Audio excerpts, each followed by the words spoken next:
Okay, this is the session that I've been advertising for the last 2 days as the crown jewel of the whole operation, and we're delighted. I've got this echo guy again, but we're delighted to have our external speakers come in now. We've had a great time talking to ourselves, but now we need some people to come in that know something about it and tell us what we got wrong. We're going to start out with a talk again by Ole or by Skúli and Ole, which sort of tells tells the guests where we are in this. And there's a few new faces I see around the table as well. So a little description of what is the framework and what we're trying to do, possibly peppered a little bit with some of the observations that we've made along the way here. So while we're waiting, we weren't sure how much of a new faces there would be and how many were here yesterday. Is the majority okay? Because we weren't sure if we needed to, how much we needed to repeat ourselves. Not too much of the basic stuff. Yeah. What are we trying to do and what are we getting out of this? Mm-hmm. Okay. So we might have to skip some slides just to make it quick. Yeah, what we decided to do is to give you kind of a summary, actually from presentations that we had for the whole group in the morning and afternoon yesterday. And we've had a very, very fruitful discussion here in this meeting. And but so now we are kind of directing this message is to connect the new guests. Very welcome here and for this particular session. So we hope to just give you an insight into what this project, the Nordic Biodiversity Framework, is all about. And this is just a picture of me and Ole. We both work in Iceland. I'm at Ole University and the Museum of Natural History, and Ole is at the Museum of Natural History and the University of Iceland. I'm a biologist and he's a philosopher. So we will split a little bit here momentarily, but we also represent an organization or a network in Iceland called Biodice. This is about biodiversity in Iceland. It's a network of universities, research institutions, NGOs, and companies in Iceland. It has been quite functional for about 4 years and is responsible really for building up this project from Iceland's side. But these are the faces of the people that have been speaking here and representing the project. And I think that you recognize these faces. This session is very focused on Denmark. And so you definitely know your people there. And maybe also to emphasize Hanna-Kaisa Lakka here from Finland, who is a partner there. So these are, so it's a, and here is actually a photograph of our colleagues in Iceland. Maybe I should emphasize in particular the smiling person with a cap there, Rannveig Magnúsdóttir, who is one of the key sort of operational managers of the project. And just to move quickly to use time, we are supported by the Nordic Working Group of Biodiversity, the NBM group. This is a working group from the Nordic Council of Ministers. The project started last year or earlier this year, really, and is aimed to be a 3-year project to facilitate the ability of the Nordic region to meet the biodiversity targets. And to do this, we focus very much on targets 1 to 8. That was of the biodiversity targets from the Global Biodiversity Framework. So the sub-aim, which we are actually been addressing this year, and is really to provide an evaluation of the situation in the 3 countries for this implementation and discover challenges, successes, best practice, and problems, issues. And of course, to establish the network. And this workshop is one of 3 workshops where this networking is really ongoing. And for the future plans, which are not listed on this slide, for the 2nd year of this project, and this is something we were discussing very much this morning, we are aiming for an expert practice plan that might involve or should perhaps involve a holistic Nordic strategy for dealing with implementing the targets. So we had a very lively discussion this morning about in what way that could be achieved, and we welcoming all contribution from this discussion on that. But we're really looking forward to the professional inputs that we will have to us. And on that. And then in the last year, the third year, we are aiming for a large international conference about the achievements and really use that as a message to the Nordic countries on how to proceed, how to really meet targets.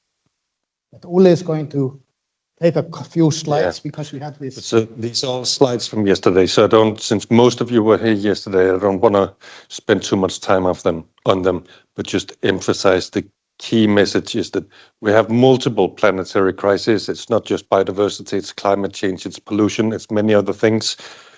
And they are all connected. That's the key message from everyone who works in these fields. We need to tackle them together. We cannot make climate change solutions that hurt biodiversity or the other way around. We need to think of this as an integrated project, and they also have the same cause, many of the same causes. So this needs to be dealt with together. And that's true whether we focus on 3 issues or 9 issues. Like there, it needs to be integrated and not be seen as separate. Now, the CBD. Here's just a very brief overview of the CBD, and it's a really big and ambitious project, the Decade of Biodiversity, in which we had the Aichi targets, 5 goals and 20 targets that were meant to reverse habitat loss and biodiversity loss. And 10 years later, not a single target was reached. 6 targets were close to being reached, but none of them were even satisfactory. So I've been looking into some of the criticism in the scientific literature about why this was such a failure. And that, I have some key points there, but it leads me to the next thing we had, the Kunming-Montreal Agreement, or the GBF, the Global Biodiversity Framework, which replaces the Aichi targets. Now, a lot of the emphasis has been on this so-called historic goal of 30% protected, which is indeed historic if we can reach it. But the interesting thing is that is a much larger goal than in the Aichi targets, which failed. So why do we react to a failure by making an even more ambitious goal? Maybe the key, and maybe the historical part, or at least the change, is that it has much more specific and concrete guidelines for what we need to do in order to achieve those goals. So it's not just setting goals, it's saying, for the future, it's saying what we need to do today and tomorrow and the day after in order to achieve those goals. We need to say, we've actually made a change here today, this year, and then report it. So that's one of the key things that are different in this agreement from the previous framework. And one of the requirements is that we have this solid national reporting on actions and achievements, which is focusing on what measures, what policies have the governments actually taken specifically to reach every goal. And that's one of the messages that we have here today, is that this is one of the landmarks, the differences from the previous framework and the current framework, and none of these 3 rich Western countries did their homework. None of the 3 countries in this project actually delivered such a report. Some of them made a superficial reports, let's just put it that way, but none of them did what they were supposed to do. And we all agreed to this framework, like our governments did. Well, the new framework has these 23 goals and 4 goals and 23 targets. The 23 targets are the ones we're supposed to be working on every day. We, in this project, are focusing on 8 of them. You can look this up. I'm not going to go into details with this. We're focusing on 8 of them, and that's what Skúli will. Kick in again. Oh, yeah, you have. Yeah. So clearly we have to all of the realize that we're talking about an enormous issue. And in this project, which of course is a very relatively small project, but focused project, we use this kind of matrix to kick off the work. So now talking a little bit about the approach we took, and we can just describe that we did kind of sampling of opinions in 3 different workshops, this one being one of them, and one of them was in Iceland and one was in Finland, to make a qualitative, robust comparison of achievements and issues that we identified that we would then use to compare. And that's perhaps the novelty of the project. And I think that has been like supported in this meeting, that this type of comparison, how we can share experiences and build on successes and challenges across these countries is very relevant to create dialogue and really come up with conclusions.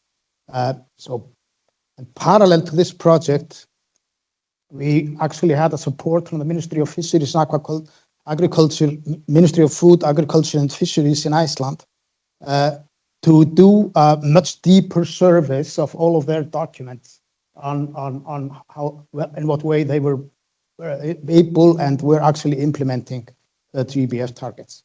So that was supported separately, which gave us deeper insights. So in addition to these 3 workshops we got the enormous amount of surveys of laws, regulations, policy documents, and reporting. And I'm definitely not going to go into all that. This is just a quick summary for you to get a feeling for what this project is all about.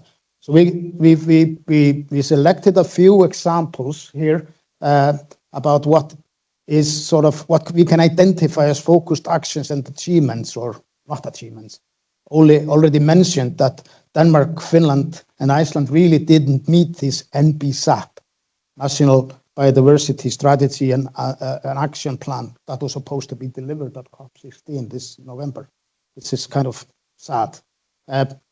But when we look at other achievements, or let's say we can say that in Denmark there is this focus on target 1 to 3 for obvious reasons, which is area planning and restoration and conservation of areas. And this has been a big discussion in this meeting.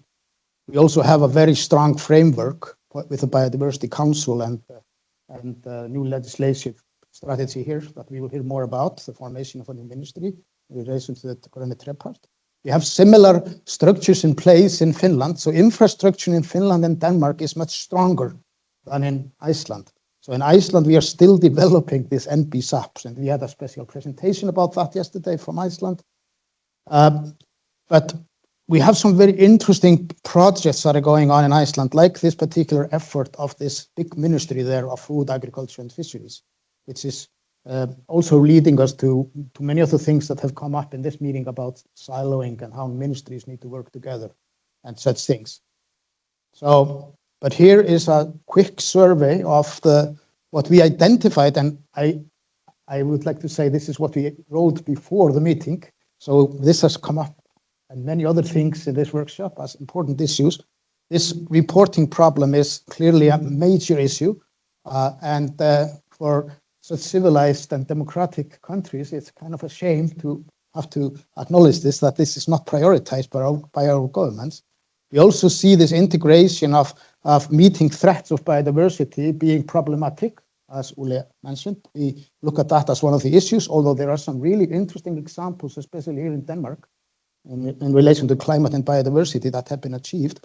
Insufficient conceptual and practical support to industries. We had a lot of discussion about this morning, and we clearly need better and clear guidelines and metrics for them. And this is, I know, what Karsten will talk about later today. These are very big issues. And then we also identified simply this sort of intentional and unintentional delays in facilitating process. It's not enough to have laws and policies. We need to have some ways of executing them and working with them. And so basically that's where we kick in with the idea of a joint strategy of the Nordic countries to support each other, transfer information and experiences at all levels, all through society as a holistic policy. And then we identified an issue with concepts of biodiversity, concepts of ecosystems, and the concept of protection. And I'm sure we will hear more about that here today, because this is something which is of great relevance here in Denmark, how protection is really defined, how we work with it, and how it's used in creating meaningful and doable solutions. So coming to the closure of this very quick overview, we identify then certain examples of good practice in the three countries. And here, and like I'm not going to repeat, we will hear more about this momentarily from the other presentations, the Grand Rapport, the biodiversity partnership happening here in Denmark, and this strong infrastructure of academia and government, which is admirable. And in a sense, we have the same thing in Finland. We also had a point of pesticide laws here in Denmark, which is something that other countries could learn from. And then for Iceland, we list a very interesting project on energy master plan for how to utilize areas and evaluate them based on biodiversity for these making a plan for power plants. And this project from the Ministry of Food, Agriculture and Fisheries. And simply also we experienced there a very interesting process of joint collaboration across ministries and institutions to really discuss and define things like biodiversity together. And this is what we did in the workshop in Iceland. That's why it's mentioned there. But you noticed maybe that they were in the frames above there in 2 slides that we are seeing great societal interest in all these countries. And this has been specifically estimated in Denmark in terms of the number of times biodiversity was mentioned in the Danish media. And just look at these numbers. It's elevating dramatically, and this is a very, very positive thing. So people are not stupid. That's the point. We can solve problems. We can work together all through society. And that's a very important positive thing to say when we close here, to just get back to this slide. And basically say everybody has a role to play. And that cuts across from politicians, ministers, down to the individual person. And this is emphasized in this report that we showed before, Making Peace with Nature, which is clearly suggesting that we do not only need to make a ceasefire to be able to fulfill our ideas and dreams of solving problems of biodiversity degradation, that we need to develop a transformative process. This is what the UN reports are really emphasizing all the time. And many people take it as a sense, like some emotional or romantic point, but it is an essential point, of course, to make changes that are permanent and not some short-term compromises. I hope you understand the message for that. And I think only with that we should get close. This is actually a photograph of an ecosystem in Iceland, a volcano, Askja, that some of you may have seen. It's when you come there as a human being, you realize that you are a part of nature, because this is where you feel small.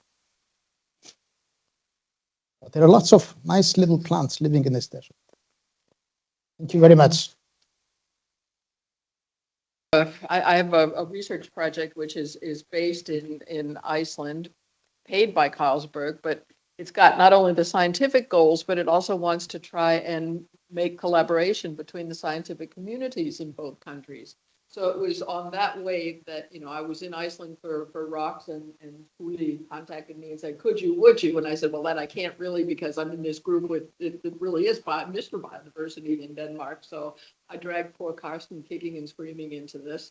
And so I've been thinking of it in terms of science and the science collaboration. And then in the front you start saying policy movement. And yet we've invited all these other people here.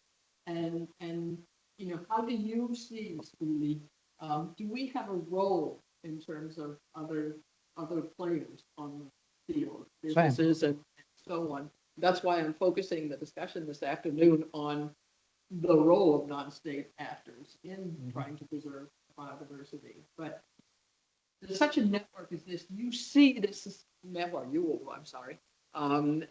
this network in terms of servicing non-state actors.